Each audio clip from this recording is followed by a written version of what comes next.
Just Cheesy the Podcast, presented by Just Cheesy Productions.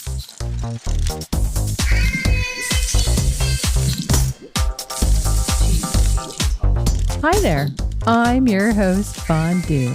In this week's episode, we're going to talk about some of the cheeses that we missed last week in our Cheeses Around the World That We Didn't Know. Ooh. We're going to talk about National Cheesecake Day.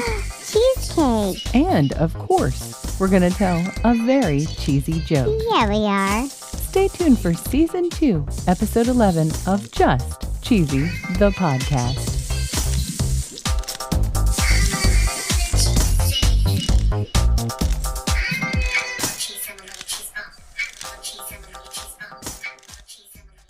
So cheesy, we're going to start this week's episode pretty much in the same place we did last week. DailyInfographic.com has an article by Lyle Opulentissima, and it's called 50 Types of Cheeses Around the World, an Infographic. Wow. And if you missed it, we reviewed some cheeses from Ethiopia, Germany, and the Philippines. Yeah, we did. And as I suspected last week, there are quite a few that we don't know. Yeah, that's true. I've come to the conclusion that my cheese palette consisted of originally American cheese and cream cheese and some cheddar and Monterey Jack and pepper jack and things like that. And then we kind of moved a little bit into brie, some blue cheeses, and one of my favorites, manchego. But there is a whole world of cheese out there that doesn't even include some of these items. So true. And it just amazes me how many different types of cheeses there are in the world. Amazing. So many that there is something like 1,800 different types of cheeses around the world. Wow. We're going to start this week with a Chilean cheese called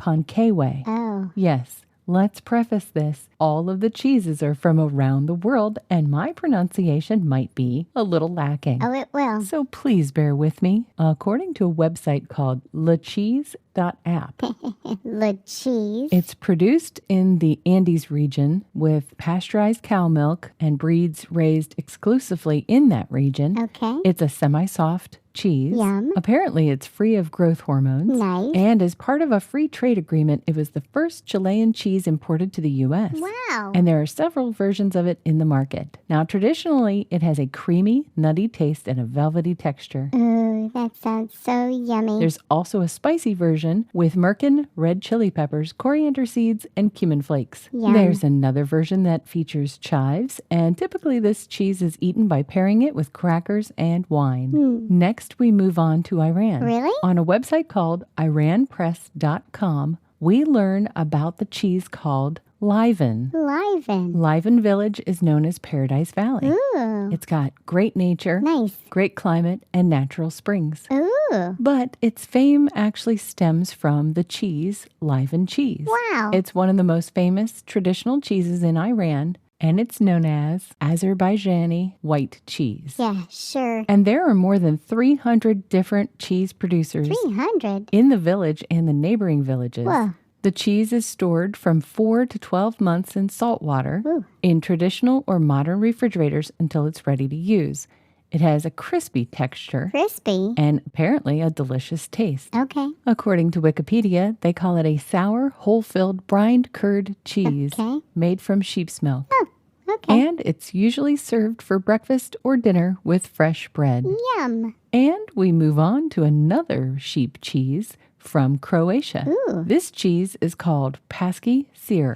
Sure it is. According to the store website murrayscheese.com, they say that on the island of Croatia, the sheep outnumber people 5-1. Oh, wow. And Croatia specializes in a sheep cheese that ages to what they call a butterscotchy perfection. Ooh. They say it's rich and flavorful, and it holds sweetness with a touch of fennel in the rind. Yummy. It's typically served drizzled with olive oil, Ooh. but it can be shaved over salads or pasta. Wow. Our next cheese comes all the way from China, and it's called Rushan cheese. Okay. According to Wikipedia and a website called foodatlas.com, Okay. the cheese is made of cow's milk. It's pulled and stretched into thin sheets. Right. It's wrapped around bamboo sticks and hung up until yellow and leather dry. Okay. And then, of course, it's served in a number of different ways. Traditionally, the inside is spread with rose petal jam. Yum. But one of the methods is a charcoal grill to warm and soften the milk fan. Yummy. And also, it can be simply deep fried until golden and crisp. Ooh. In Mandarin, the name means milk fan, and it's said to resemble a folding fan.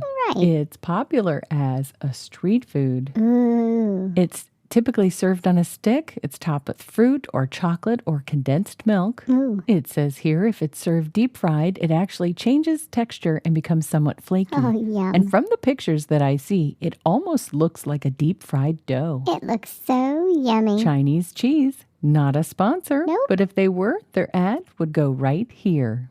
It's time for my favorite segment. This week in cheese.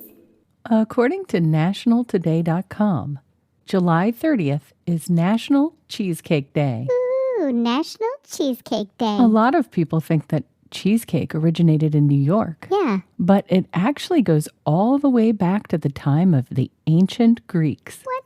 I figured we'd get this information straight from the horse's mouth. The website is called cheesecake.com. Cheesecake.com. That's right, cheesecake.com. Wow. It is believed that the first ever cheesecake was created on the Greek island of Samos. Wow. Physical cheese molds were actually found and dated back all the way to 2000 BC. 2000 BC. The ancient Greeks thought that cheesecake was a good source of energy, and they may have served it to the athletes in the first Olympic Games in 776 BC. Holy cow. They say the Greeks actually used this as a wedding cake, Ooh. and the writer Athenaeus is credited for writing the first cheesecake recipe in 230 AD. Wow. The recipe is as follows. You pound cheese until it's smooth and pasty. Pasty. Mix it in a brass pan with honey and spring wheat flour. Yum. Heat it in one mass and allow it to cool, then serve. Yum. Apparently, then the Romans got a hold of it when they conquered Greece. Sure. They added eggs to the cheese. Okay. They baked it under a hot brick and served it warm. Yum. As the Romans continued to conquer, they took cheesecake with them. Yeah, why wouldn't they? In Great Britain and Eastern Europe, they were putting their own unique spin on it. Sure. In an English cookbook from 1390, they added elderflower and rose water. Ooh. And apparently it differs all around the world. In South Africa, it's made with whipped cream,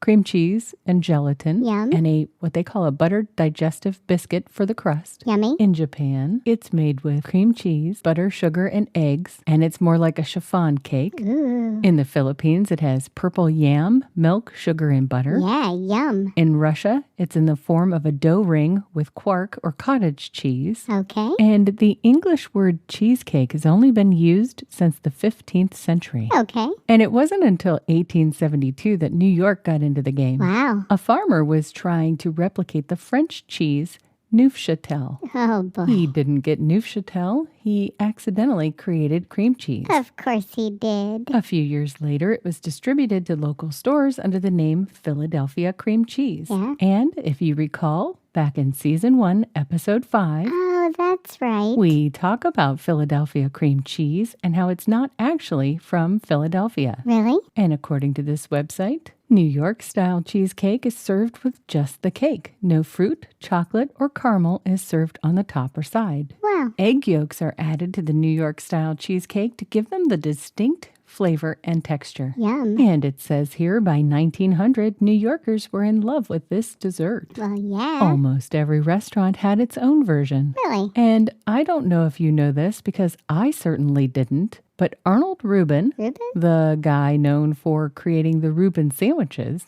is credited for creating New York-style cheesecake. The Reuben guy? As the story goes, he was born in Germany, came to America when he was young. He was invited to a dinner party where the hostess served cheese pie. Yum. He was so intrigued by the dish that he experimented with it until he came up with New York-style cheesecake. Thanks, Reuben. It's not just famous in New York. In Chicago, they add sour cream to the mix to keep it creamy. Ooh. The Philadelphia recipe is lighter and creamier and can be served with fruit or chocolate. Ooh, yum. In St. Louis, they put gooey butter cake as an additional layer of cake on the top. Oh, wow. In Italy, they use ricotta cheese. Sure. Germans prefer cottage cheese. Okay.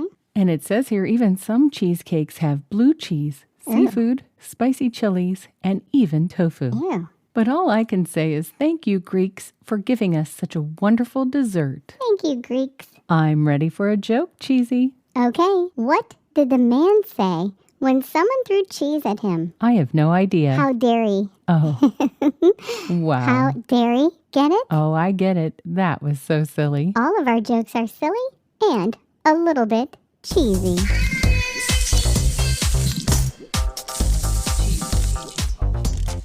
Thank you for listening to Just Cheesy, the podcast. Yay, thank you. Join us next week where we learn a few more countries and their magnificent cheeses. Stay cheesy, everybody.